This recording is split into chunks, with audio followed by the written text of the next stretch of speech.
From the national newsroom of the Canadian Press, I'm Karen Rebo.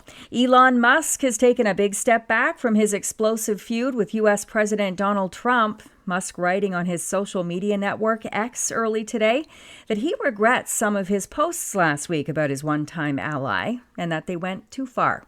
The tech giant earlier deleted a post in which he claimed, without evidence, that the government was concealing information about Trump's association with infamous pedophile Jeffrey Epstein. Protests that sprang up in Los Angeles over immigration enforcement raids have begun to spread across the U.S. From Seattle to Austin to Washington, D.C. and New York, marchers have chanted slogans and snarled traffic through downtown avenues and outside federal offices. While many were peaceful, a few resulted in clashes with law enforcement as officers made arrests. California Governor Gavin Newsom accused President Donald Trump of behaving like a tyrant and adds he absolutely is no law and order president. And by the way, Trump, he's not opposed to lawlessness and violence as long as it serves him. What more evidence do we need than January 6th? Newsom says Trump is only inflaming the situation by deploying 5,000 National Guard members and Marines to Los Angeles. Saskatchewan Premier Scott Moe's office says his government is working to address concerns from wildfire evacuees and that he'll speak with reporters early today.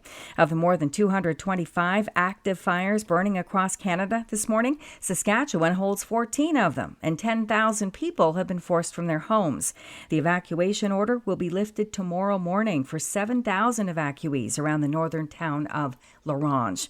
A new poll suggests almost half of Canadians believe Israel is committing genocide in the Gaza Strip. Here's Canadian Press reporter Rob Westgate. Polling firm Leger asked people if they believe Israel is committing a genocide in Gaza, according to how the respondents define what constitutes a genocide.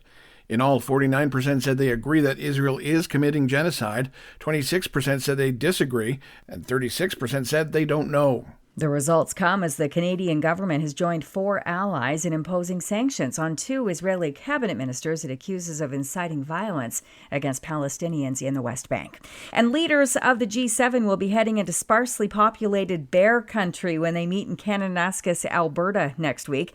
Kananaskis has a population of 156 people, according to the last census, and has about half as many grizzly bears. Derek Ryder, a volunteer with a local conservation group, says the area's remoteness makes it an interesting place for the leaders to meet. It's a hotel and a visitor center, and that's it. I mean, that's Kananaskis Village. So that makes it a really interesting place to hold the G7.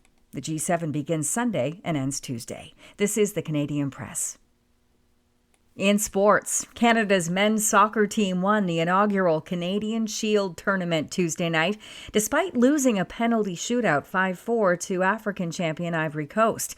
Canadian coach Jesse Marsh says the 4-team tournament, which saw Canada beat Ukraine 4-2, served its purpose to prepare for next year's World Cup. I know from where we were 10 days ago to where we are right now, we're a much more prepared team for what next summer will require. Canada now heads to Vancouver to prepare for the CONCACAF Gold Cup. The Halifax Tides have finally hit the win column in the Northern Super League. A goal in the 75th minute lifted the Tides to a 2-1 win over the visiting Ottawa Rapid.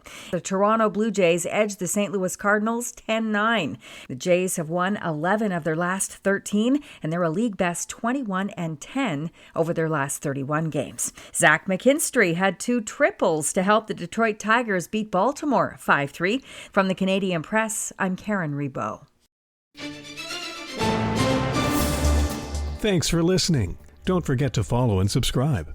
For more of today's top stories, visit thecanadianpressnews.ca.